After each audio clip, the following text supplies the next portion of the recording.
Mamandrang sikanang ipemang talubot ka na chinchinga. The first-time voters are taking part with enthusiasm and dedication in this Lok Sabha election, and they were also excited to vote for the first time. Two first-timers, Tamanna and Arpita, said that as youth, everyone must cast their vote for the interests of the nation. They also hope that their MP and the new government at the centre would focus more to improve the education sector besides providing more employment to the youth.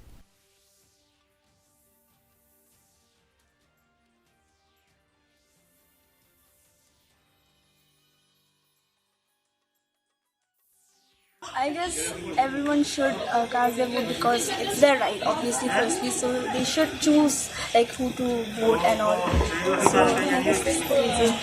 Yeah, it is our right to vote, and also it's important for the nation since the present people, so that they can help us and also for the development of the state. Developing the state like more in the education system also, and giving more opportunities for jobs and all, giving more opportunity for scholarships and all. All elected